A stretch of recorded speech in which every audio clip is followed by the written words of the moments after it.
Yeah. All right, let's do this one now. Today we do reading passage one from test two, Cambridge 18. It's about Stonehenge. Stonehenge. Stonehenge. Stone. Stone. O-N nhé. Stonehenge. Stonehenge. Stonehenge. Okay, so Mr. Stonehenge. Let's read it. For centuries, historians and archaeologists, Archaeology. archaeologists, Archaeologists. archaeologists,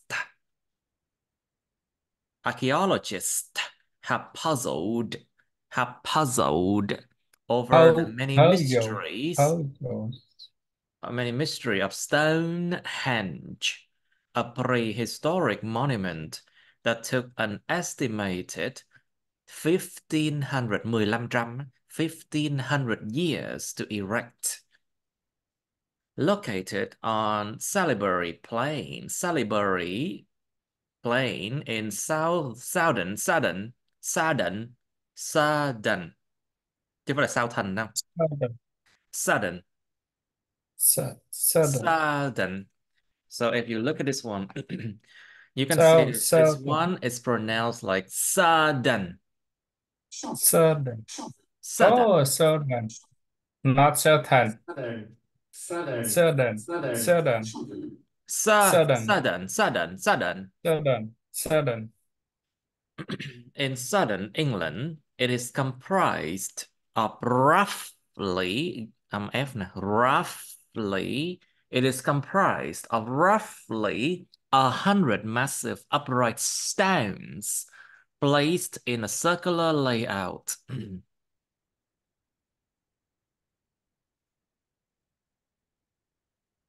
do this one. Circulate layout. For centuries, For century, for centuries, history, historians, somehow. for centuries, histori, Historians.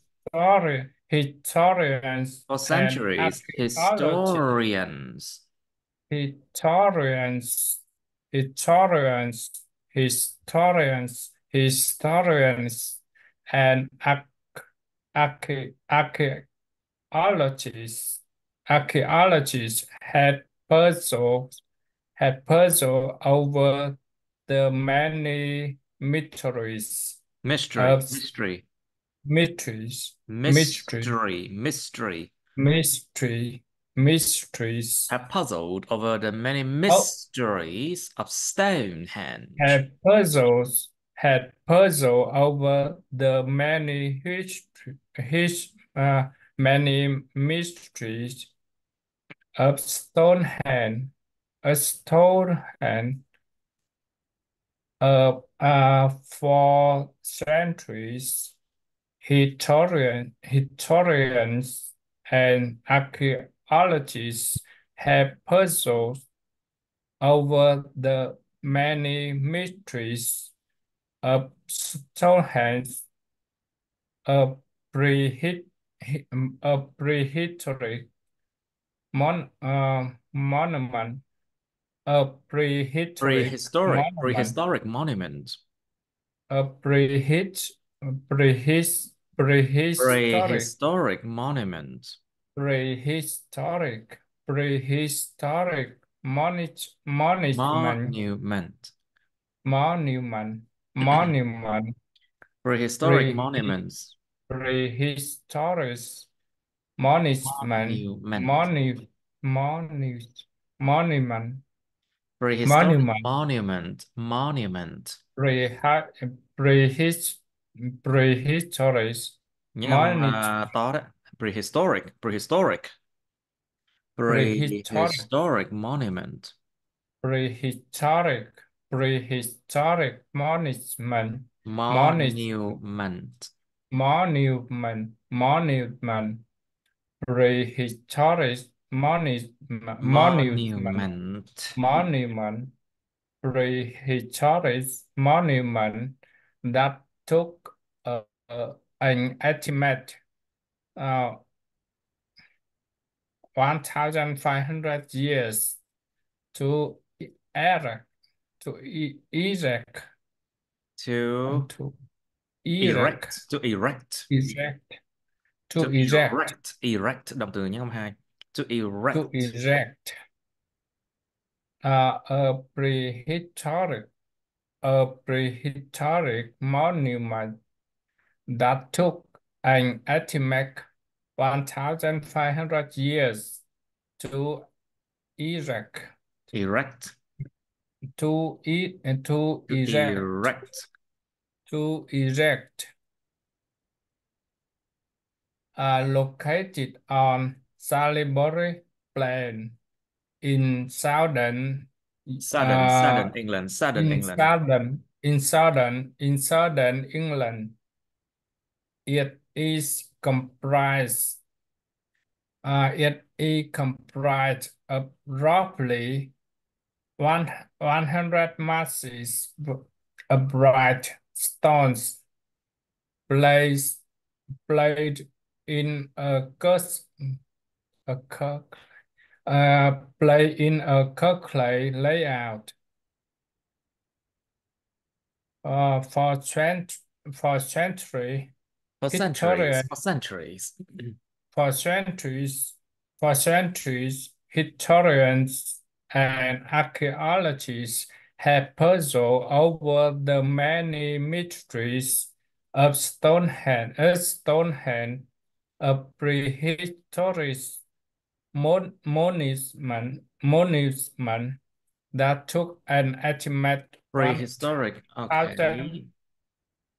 Monument. Monument. Prehistoric monument that took prehistoric prehistoric monument that took an estimated 1,500 years to erect. Erect. to erect. Erect.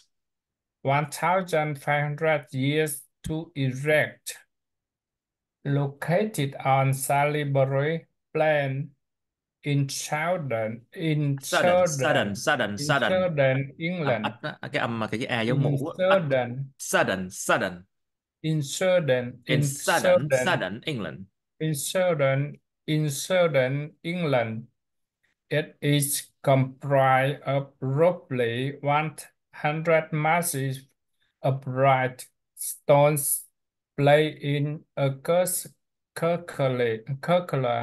circular, Place in a circular. circular, Circular. Tính từ của chữ circular, circle. Circle là hình in tròn. a Circular. Circular circular, layout. in a circular layout, In a circular layout. in a circular layout, in a circular layout. For centuries, historians and archaeologists have puzzled over the many mysteries of Stonehenge, a prehistoric Prehistoric. monument, Prehistoric. a prehistoric, a prehistoric monument that took an estimated 1,500 years to erect, located To on erect chứ. Erect. erect. Erect. That took an An estimated estimated 1500. 1500 này bây giờ không that ai đọc took là an 1500 nó lao thiệt estimated luôn á. That took an estimated at 1500. 1500. 1500 okay years to erect. 1,500 that took an estimated 1,500 years to erect Erect. to erect to erect to Erect. Erect. erect to Erect. erect to erect 1,500 years to erect, located on Salisbury Plain in southern England. It is comprised of roughly 100 massive upright stones placed in a circular in a circular layout. Again, one more time. For centuries, historians and archaeologists have puzzled over the many mysteries of Stonehenge, a prehistoric monument that took an estimated 1500 years to erect. Located on Salisbury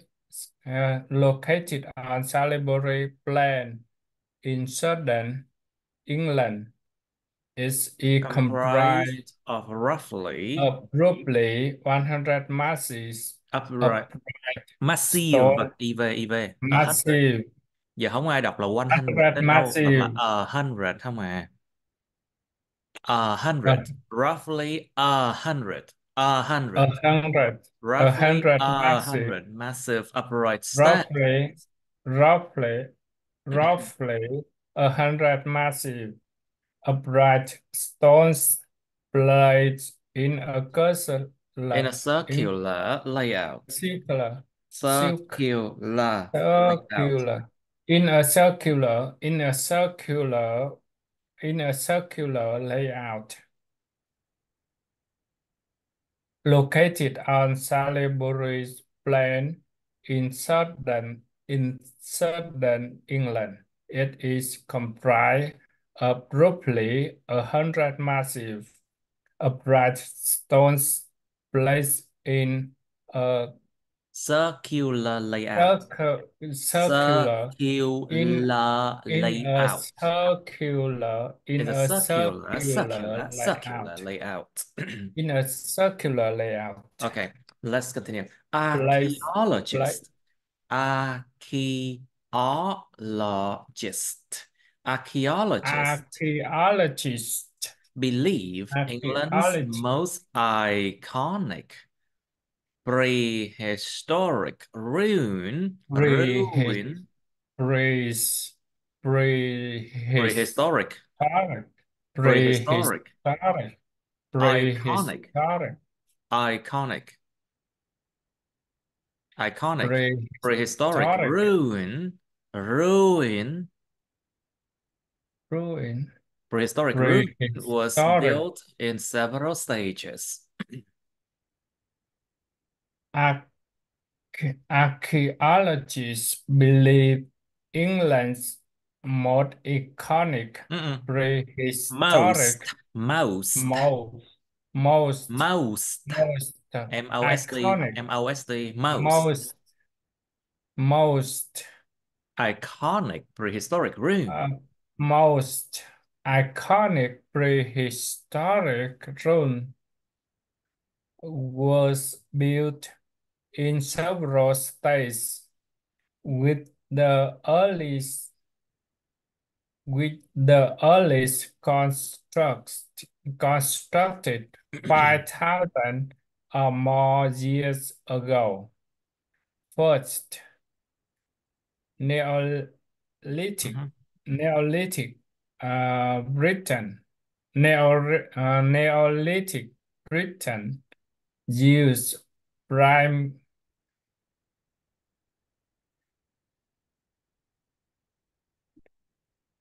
Neolithic Britons, primitive, Neolithic Britons use primitive, primitive, không phải là primitive, primitive, không phải là primitive đâu. Nghe nó không có tự nhiên, nghe nó không có tay, nghe nó hơi phèn phèn là biết là có vấn đề. Primitive không đúng rồi, nó là primitive. primitive, Nó là primitive, primitive, primitive tools, primitive, pre, primitive primitive, tools, primitive primitive, tools. primitive tools, primitive tools, primitive tools, Neolithic, Neolithic Britons use primitive tools which may have been fashioned out of deer antler, Fashion have been fashion, fashion, fashion. fashion, have been fashioned fashion, out, fashioned out, fashioned out of deer fashioned out antler, of deer antlers. fashioned out of deer Antlers. antler to dig a Massive massive circular ditch and bank. a massive circular dig Yeah. and bank dig and bank Hansi deep it dating back to that era deep deep deep pitch dating back to that era and located within the circle may have once held a ring of timber posts according to some scholars. Sao cái câu Scholars, này đọc nó căng scholars, phè. scholars. Scholar, nhưng Let's mà cái try that câu này again. đọc ngang phè. Deep pits, deep pits. Y kéo dài, deep pits. Dating back to that era. Deep fish dating back to that era and located within the circle may have once Once held a held, ring of timber post. may have once held a Held a ring ring of timber held post. held a ring of timber posts according to some Scholars, scholars, scholars scholars. scholars Nhà hiền triết. scholars Hmm. Let's try that once again. Okay, archaeologists let's try this. Let's believe try it again. Archaeologists believe archaeologists believe England's most iconic iconic. prehis ic- iconic Cái từ đến chỉ icon, những âm đầu. icon, Nhưng mà tính từ của nó icon sẽ là iconic, những âm hai. iconic, iconic No, iconic no, no, âm hai. Iconic. iconic, iconic iconic, iconic, Most iconic prehistoric most ruin. iconic most iconic most iconic uh, most iconic prehistoric run prehistoric run was built in Ruin, ruin. Most ruin iconic prehistoric ruin. prehistoric Prehistoric ruin. prehis prehis prehistoric prehistoric ruin was built in several states. Archaeologists believe England's most iconic prehi- prehistoric ruin was built Built in in several several states stages. In several stages. in several stages With with the the earliest, with the early earliest, with the the earliest constructed. early with the earliest With with the the early earliest. with the Với earliest cái with sớm nhất the đã được xây dựng earliest 5.000 năm về trước hoặc hơn đó. with With the the earliest earliest constructed. constructed with the earliest constructed by Earliest. with Earliest. the earliest with Constructed. the 5,000. earliest constructed 5,000 or more years ago with the earliest constructed 5,000 or more years ago with a first Neolithic Britons used prim, primitive tools Primitive which tools. may have primitive tools which may have been fashioned out of deer of deer antler, With the antler, the antler, of deer antler antler, to antler, dig antler. to dig circular uh, a massive circular disc and bang or hands And bank, deep bank or henge. and bank or hands Deep pits dating back to that era. deep is dating back to that era and located Era, within I'm sure. I'm biết. era Era, era era. era era Deep pits dating back to that era and deep located dating back to that era and and locate located and located within the within circle. the circle may have once held a A ring ring of of timber timber post. A ring of post, timber post. a ring of timber posts, according to some scholar, What? According to some scholars, scholars, according to some scholars, some scholars, scholars, some S-C-L, scholars, CH làm scholar, ca, CH làm ca rồi. Scholars, scholars. scholar, Nó làm SK scholar, đó, SK đó. Scholars, scholar, scholars, scholar, scholars, scholar, scholars, scholars. scholar. The Okay. Now uh, let's try again. Archaeologists archaeologists believe believe England's England's most most iconic, prehistory, iconic, những âm hai. iconic, Ủa mấy cái này anh có in ra không vậy? iconic, most iconic prehistoric Mấy cái này anh có in running ra thành sách không vậy anh? Để học. không á, Hay là anh để trên máy luôn? để trên máy à. Để trên máy, để trên máy nó có cái chức năng mà để chỉnh là cái file mà mình xem rồi là những âm máy mình còn ghi lại được. Mhm, mhm. Okay, most iconic prehistoric Most ruin. most iconic prehistoric Prehistoric. running Prehistoric. pre- prehis, prehistoric running was built in several stages, with the earliest constructed 5,000 or more years ago.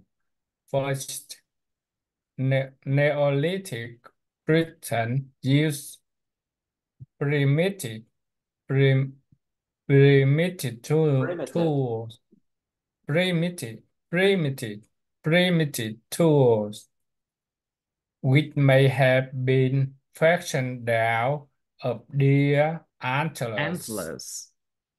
antlers to dig to dig a massive circular disc and bank hands depict dating back to that era and located within the circle may have once held a ring of timber posts, according to some scholars.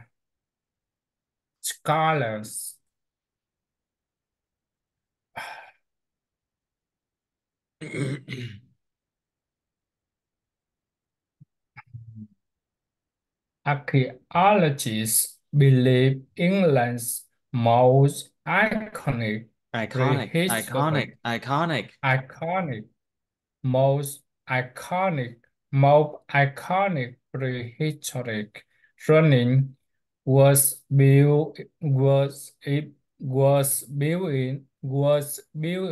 were built. built in several stages, with the earliest constructed The five earliest, thousand the earliest, the the earliest, earliest the the earliest earliest, constructed with the earliest the constructed earliest, the earliest. The earliest, with the earliest Mhm. constructed 5,000 or more years ago. Mhm. First, Neolithic Neolithic, Britons, Neolithic Britons. Neolithic Britons No, để ý âm used nhấn. Neolithic những âm hai. Britons những âm đầu. Neolithic, ne Neolithic Britons. Neolithic Britain,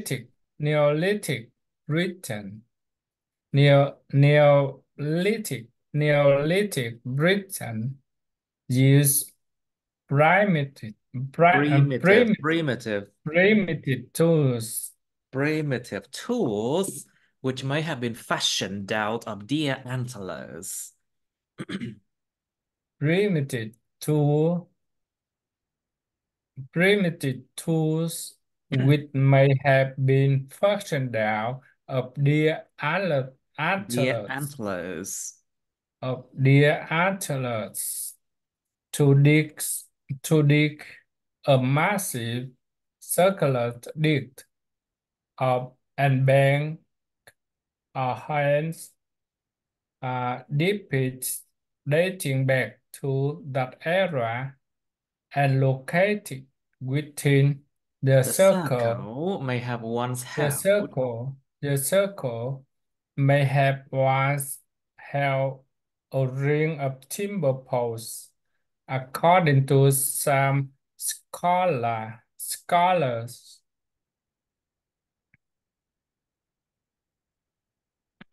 Okay. Several hundred years later, it is thoughts. It is thought. It is tossed. It is tossed. Several hundred years later, it is tossed. Stonehenge builders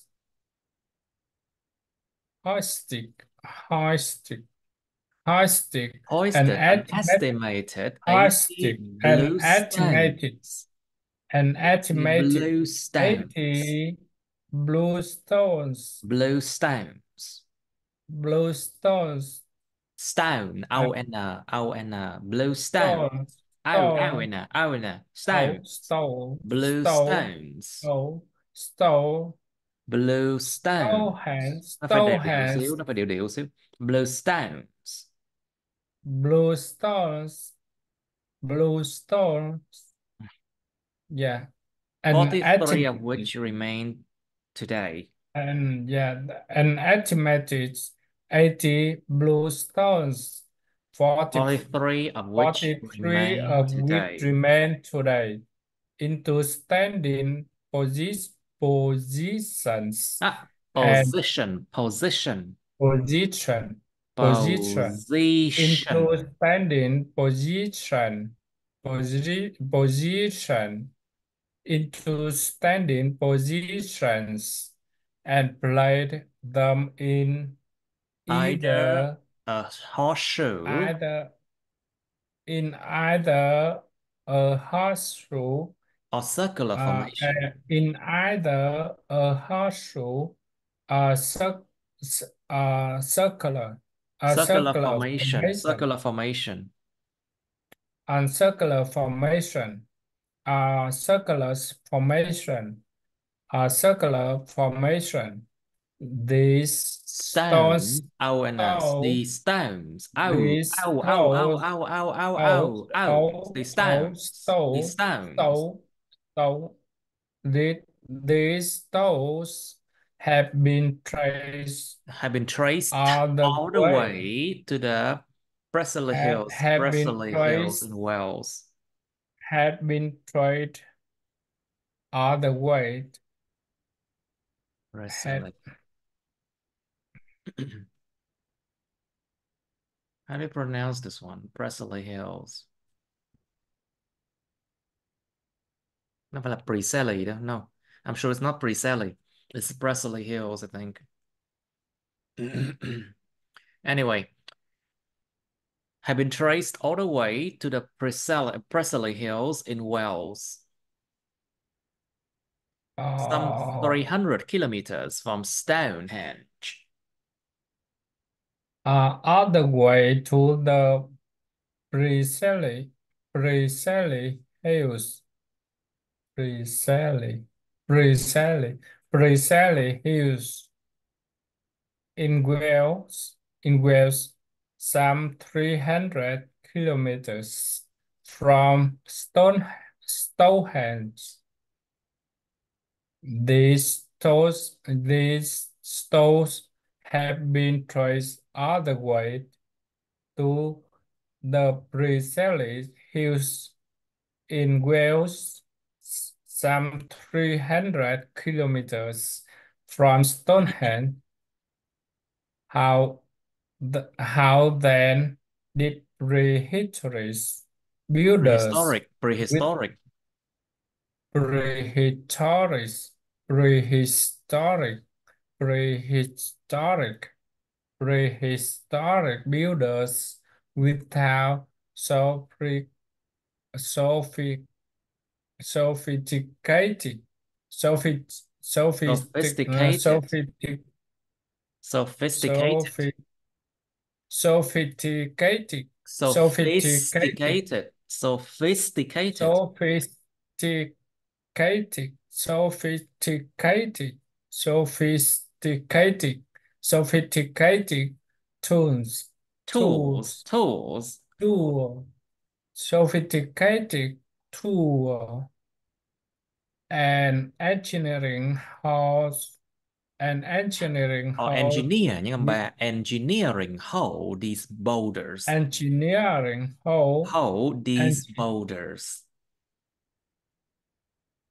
and uh, engineer engineering Hold engineering these hall boulders. engineering halls these Boulders. Boulders. the boulders Which the weigh up to boulder 4 tons. boulder này là gì Boulder nó là cái tảng đá to lớn. Which hold these à, boulders.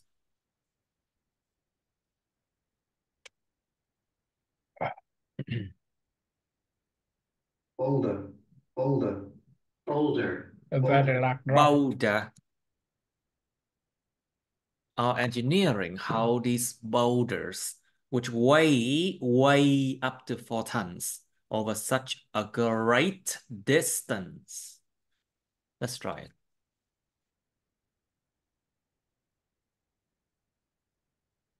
Okay, let's try it. with weight up to 4 tons over Tons, such tons, tons, tons 4 tons. up to 4 tons Okay, look at the over ton. such It's actually âm ân là cái a dấu ngữ nè. Ân nó giống như chữ tân á, nhưng mà tân Mỹ, tân Hải, ton ton tân gì đó. ton Ton, tons yeah. Cái chữ a dấu mũ nè, tân. It's ton, ton ton ton, ton ton ton, ton ton. Hàng tấn, ton 4 ton tons, up to 4 tons. up to 4 tons Over such a over great such distance. a great uh, over such Such a a great great distance. distance. Okay, let's try once again. How then did prehistoric builders without sophisticated, âm 2 và 4, sophisticated tools or engineering hold these boulders? How Let's try then again. did did how then did prehistoric Prehistoric builders did prehistoric builders without so sophisticated, nhưng âm 2 và 4. sophisticated Sophisticated. sophisticated Sophisticated. tools sophisticated tool sophisticated sophisticated cái này là nhóm Nhưng âm 2 và 4 á. Sophisticated. sophisticated sophisticated sophisticated tool or engineering how these boulders with weight up to 4 tons over such a great distance. Uh, how then did Okay. prehistoric No, builders? âm máy historic, những âm to mà. Oh, Cái từ đó là những âm to. pre, Prehistoric. oh, Cái từ an gốc của toàn nó nhắm anh historic, những cái âm to luôn á. Prehistoric prehistoric, builders. Yes. prehistoric, prehistoric. Okay. Did prehistoric builders without sophisticated tools or engineering how these boulders with weight up to 4 tons over such a great distance? How then did prehistoric builders without sophisticated tools or engineering hold these boulders with weight up to 4 tons Tons. over such Weight up to four a tons. great Weight up to four um, tons over such a great weight distance. weigh up to 4 tons over such a great distance. Distance. distance. How then did prehistoric builders without sophisticated tools or engineering hold these boulders with weight up with weight up to 4 tons over such a great distance?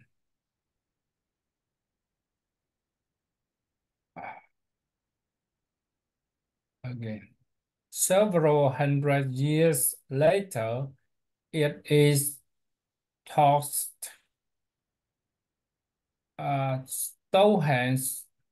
Stonehenge builders hosted an estimated Mhm. 80 blue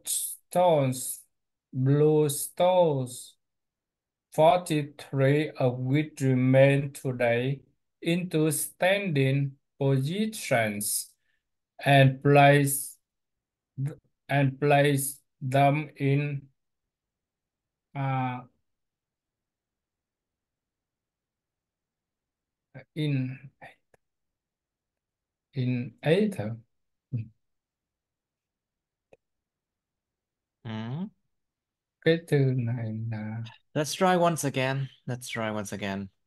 Several uh, hundred years later. in several hundred years later, it is talks Stonehenge builders Stonehenge builders hosted an an estimated estimated 80 blue stones 80 blue stones, 43 of which remain today, into standing positions and and place placed them in either a place horseshoe, and place them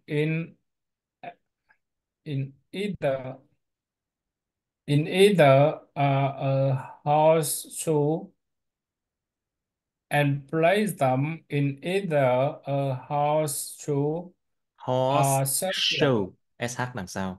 A Horseshoe. horseshoe A in horseshoe. A horseshoe horseshoe. A in a horseshoe. horseshoe a Horseshoe. horseshoe a Horseshoe. Horseshoe. horseshoe Horseshoe.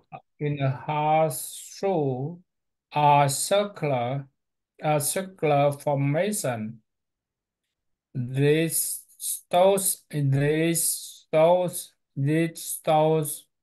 have been traced all the way to the Presley Hills. To the Presley, Presley Presley, Hills. Presley, Presley Hills. I'm Presley. sure it's Presley. Presley. Presley To the Hills. Yeah, Presley. To the Presley Presley Hills Hills. in Wales.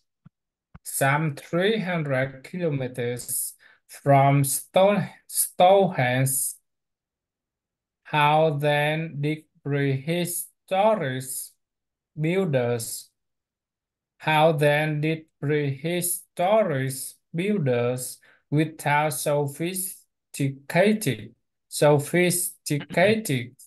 tools, so without sophisticated tools or engineering holes, did boulders with weigh up to 4 tons over such a great distance over such a great distance Distance. Distance lên giọng distance tại vì câu hỏi over a great distance. over such a great distance Distance. distance Distance. distance distance a great distance. Several hundred years later, it is thought Stonehenge builders hosted an estimated 80 Bluestone. bluestone, Bluestone. bluestone, bluestone, Bluestones. O-N. oh, oh, Bluestones. 80 bluestones, 43 of which remain today, into stand positions and place them into either a horseshoe, a A horseshoe. circular formation, Horseshoe. horseshoe, a Horseshoe. horseshoe, a A horseshoe, horseshoe. A circular a formation. horseshoe, a circular formation. These have been traced all the way to the Presley, Presley Hills in to the Wales. Presley Hill in Wales, In in Wales. Wales, In Wales. in Wales, to the Presley Hills in Wales, some 300 kilometers from Stonehenge. How then did prehis, did prehistoric builder how then did prehistoric builders without sophisticated tool without sophisticated tools Hmm. engineer and engineering house engineering how these both Yes là sao anh? Yes là sao these anh? borders these these these borders with which weigh up to 4 tons over such a great distance.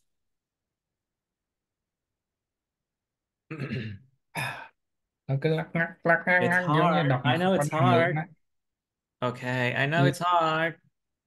Okay, according to one long-standing theory among archaeologists, À, Stonehenge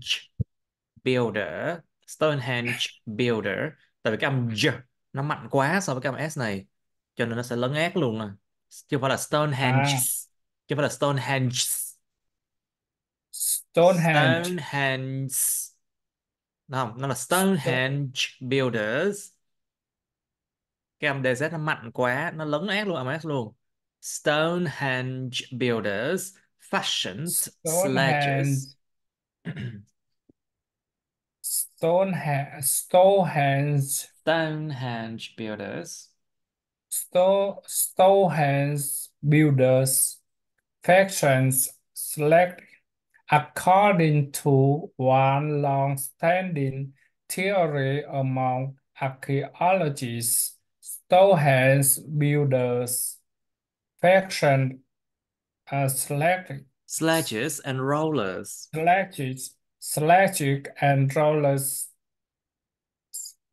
and sledges and slow and rollers out of tree of trunks tree trunks to lug the blue stone, out of tree trunks to lug the the blue blue stones stones from the Presley to lug Hills. the blue stones from the Presley Giờ nó ra anh lại Hills giờ rồi. Da da from da the da da da da da di da di from da di da the di da di the da di the da di da the di the da di day the dum from den da di the day dum den da di dum den da di day dum den da di from dum the den. from Mm. the from the from From the the Presley from the Hills, they from then the transfer. Presley Hills They from then the transfer the Presley boulders, Hills they then transfer the the borders. boulders onto rafts, They then transfer the borders onto onto rafts, raft and floated them first along the Welsh onto coast, raft onto raft and floated onto them first. raft and Floated, floated ow, ow, ow, ow, ow. floated Floated and them first. raft and floated them raft and floated them first them first along the well coast Along the Welsh coast. SH này nè. Welsh Xứ coast Welsh, xứ Welsh. Welsh Along the Welsh coast. Welsh Welsh Welsh along Along the Welsh coast. along the along the Welsh coast Coast. coast coast coast coast along the west coast along the Welsh Giờ rồi là giờ rồi, along giờ rồi the, là giờ rồi. the Along the along the Welsh along along the the Welsh coast. along the Welsh coast Coast. coast Coast. coast along the Welsh coast Mhm. coast Welsh coast Welsh coast and then up the river Avon river River Avon Avon. The River Avon. river Avon, Avon Avon, Avon, Avon. Avon The River Avon towards the river Salisbury Avon Plain. toward Salisbury Salisbury Plain. toward Salisbury Plain Salisbury Plain. Salisbury Salisbury, Salisbury Salisbury, Salisbury, Salisbury. Salisbury Plain toward Salisbury Plain River Avon River Avon River Towards Avon Salisbury toward Plain. Salisbury Plain Salisbury Plain. Sally cái MS đó là không đọc luôn à Salisbury. Chưa bao Salis giờ nghe người ta đọc là Sally Salisbury đó anh. Salis Có nhiều cái tên mà nó đọc quen rồi nó bỏ mấy âm đó luôn. Salisbury, Salisbury, Salisbury Salisbury Salisbury, Salisbury Salisbury Plain. Salisbury Plain River Avon toward Salisbury Plain Sally Alternatively, alternative alternatively alternatively alternatively, alternatively No, no, no, no, no, no. alternative, I'm swear. alternative, Alternatively, they may have alternative, towed, each alternatively, stone, alternatively, alternatively, they might have towed each have, stone with a fleet of uh, vessels. alternatively, they might have told Each its stone, stone with a fleet of its vessels. stone, its stone, its Stone, stone, stone, stone, its stone. stone, its stone, With a its fleet of stone, vessels. with a fleet of vessel, with a fleet of vessels, Mhm. alternately, alternately, Mm-mm. alternately, alternately, Alternatively. alternatively, they may have Towed each stone with a told, fleet of vessels. they may have told With a its fleet told of vessels. with a fleet of vessels. More recent Morris, archaeological hypothesis.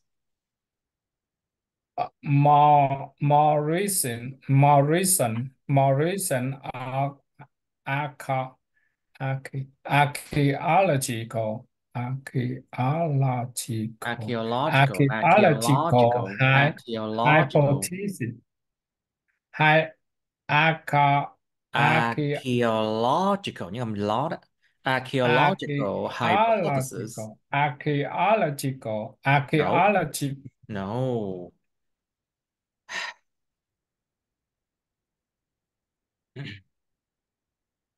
Oh, sorry, archaeological.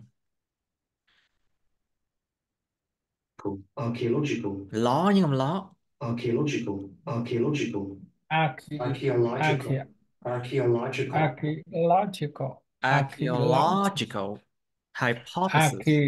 archaeological, Hypothesis, archaeological, hypothesis, archaeological, archaeological, hypothesis, hypothesis, hypothesis, hypothesis, hypothesis, hypothesis, hypothesis, hypothesis, hypothesis, hypothesis, hypothesis, hypothesis, hypothesis, hypothesis. hypothesis, hypothesis, hypothesis, hy, uh, Morrison, uh, archaeology, No, archae, archaeological. archaeology, Đúng không? archaeology, Archaeological. archaeological, No, archaeological, sai. archaeological, Archaeological. archaeological, Bình tĩnh, hít thở sâu, bình tĩnh, hít thở archaeological, sâu. Bình tĩnh, hít thở sâu. No,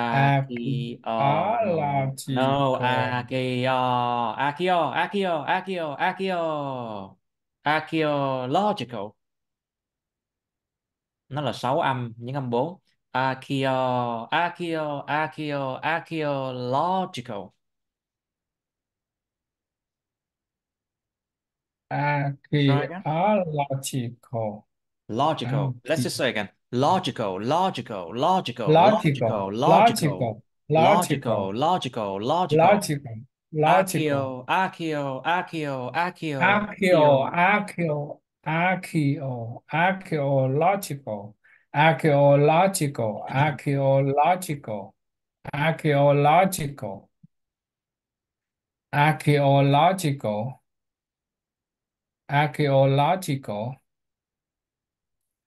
archaeological, archaeological, archaeological, archaeological, archaeological, archaeological, Hypothesis, hypothesis. hypothesis, hypothesis, archaeological, Hypothesis, hypothesis. hypothesis, hypothesis, hypothesis, hypothesis, hypothesis, hypothesis. hypothesis, hypothesis, archaeological, archaeological hypothesis, hypothesis, Hypothesis, hypothesis, hypothesis, hypothesis.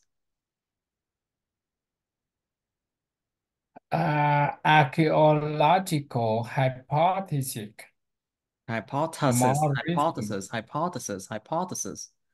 hypothesis, hypothesis, Hypothesis, thesis, thesis, thesis, thesis, thesis, thesis, thesis, thesis, thesis, thesis, thesis, thesis. hypothesis, hypothesis, Mhm. hypothesis, hypothesis, Okay. more recent, more recent, archaeological, Archaeological hypothesis. more recent, archaeological. Archaeological. Oh, yeah, archaeological, archaeological, more recent, archaeological, hypothesis, hypothesis, hypothesis, hypothesis, hypothesis, hypothesis, hypothesis, Hypothesis. No, hai. Âm hai. archaeological, Hypothesis. Hypothesis. hypothesis, Hypothesis. hypothesis, Hypothesis. hypothesis, Okay, let's try. archaeological hypothesis, Archaeological. Sai. Archaeological. archaeological, archaeological, Đó được rồi ạ. archaeological, Archaeological. Archaeological. archaeological hypothesis, Hypothesis. hypothesis, Hypothesis. archaeological hypothesis, Hypothesis. Hypothesis. Hypothesis. archaeological hypothesis, hypothesis, Thesis. Thesis. hypothesis, Thesis. Thesis. Thesis. Thesis. Thesis. Thesis. thesis, hypothesis, Hypothesis. hypothesis, hypothesis, hypothesis, Archaeological hypothesis. archaeol, Ừ, ừ. Bình tĩnh, bình tĩnh. Archaeo gì? archaeological, Archaeo gì? archaeological, archaeological Đúng. hypothesis. Hypothesis. Okay, good. More recent. More recent archaeological. Gồm một hai cái từ archaeological, archaeological hypothesis, archaeological, archaeological hypothesis, archaeological hypothesis, more recent archaeological but arche- more recent archaeological Hypothesis. Hypothesis. hypothesis, more recent archaeological hypothesis. Mhm, mhm. Better. More recent, more recent archaeological hypotheses Have have them the transporting. transporting Have them transporting the blue blue stones. star The with blue stones surprise, with supersized the wicker baskets. surprise, surprise. Supersized, kích cỡ khổng lồ á. Kích Ah, supersized. not surprise. No, Super size. nó là supersized. Hồi để cho anh chữ nhỏ lại Super nhìn dễ dàng size hơn nè. with her baskets. Đôi khi cái chữ nó bự quá Ok, cũng làm nhìn lộn nha. Supersized wicker baskets. đúng rồi, đúng rồi. Chị nhìn quá là giống dạng như không có bao được hết cái chữ á. I know, yeah. Là Supersized dạ, wicker ok. baskets. Trong khi đó, người xem video thì cứ luôn phàn nàn tại sao chữ nhỏ quá vậy đây? Phiền lắm thiệt luôn, làm video Ok, đúng đúng nghĩa là làm dâu à, trăm họ luôn. đúng rồi, mọi người Ủa mỗi ý mỗi trời sai mở khác lắm nhau. luôn á. Supersized Ngay wicker baskets on a combination of ball bearings. dạ ok, have have have Have them transporting the blue stones have them transporting the bluestones with supersized wicker baskets, baskets on a combination Combination. of bar, Động từ từ a combine, danh từ combination, combination. combination, On a combination, combination on of a ball combination, bearings. on a combination of ball bearings, Bearing, bearing. bearing, of ball bearing, of ball bearings, and long row blank, blank, hard, hard, hard by ocean, by ocean, by ocean. More recent More by recent more archaeological recent hypothesis. archaeological Lại sai rồi. More recent. Khổ. more recent More recent archaeological cái quan trọng là phải bình tĩnh, archaeological phải bình tĩnh. more recent archaeological Hypothesis. hypothesis No, hypothesis hypothesis. hypo, hypothesis hypothesis Hypothesis. Hypothesis. hypothesis Hypothesis.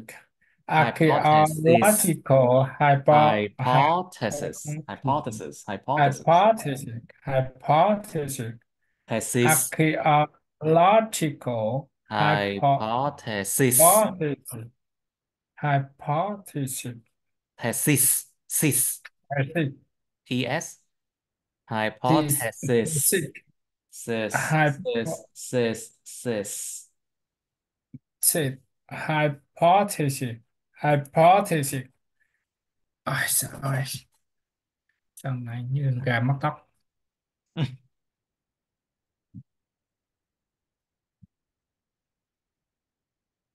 More recent archaeological Archaeological. hypothesis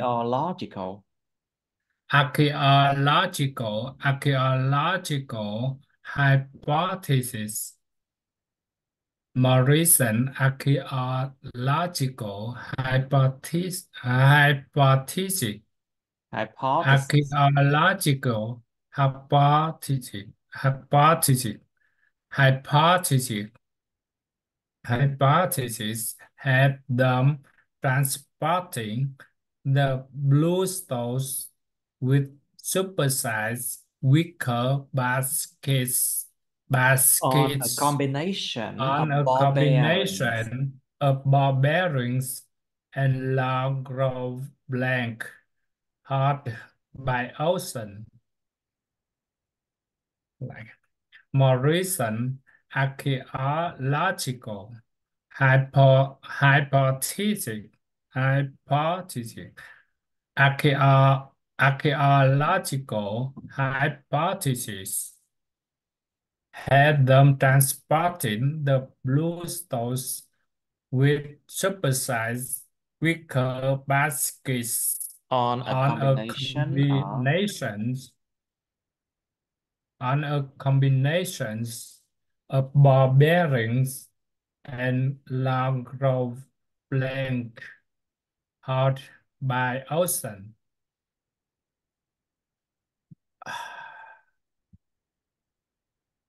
Archaeology, archaeological,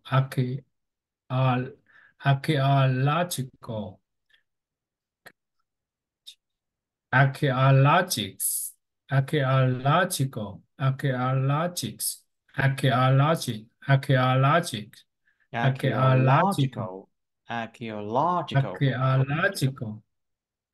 Còn nếu mà archaeologists thì nó Nó là là danh như từ của nó là archaeology, những âm 3. archaeologists, archaeological, archaeological, archaeological, archaeological, archaeology, archaeology, archaeology, archaeology, Đó là những âm này. danh từ Còn nếu mà logic, archaeology. Say again. IST á, tức là nhà khảo cổ học á, Archaeologist. Những âm giữa. cũng vậy luôn. Nó những âm này nè. Archaeology, Archaeologist. Archaeologist. archaeology, Archaeologist. archaeology, Archaeologist. Archaeologist. Archaeologist. archaeology, archaeology, ST, archaeology, ST, ST. archaeology, archaeology, Archaeologist. Gist. archaeology, Archaeologist. archaeology, archaeology, archaeology, archaeology, Archaeologist. Gist. archaeology, Gist. Gist. archaeology, Gist. archaeology, archaeologist, archaeologist, Okay. archaeology, archaeology, archaeologist, Okay, let's come back to this one. Okay, let's take a break now. archaeological.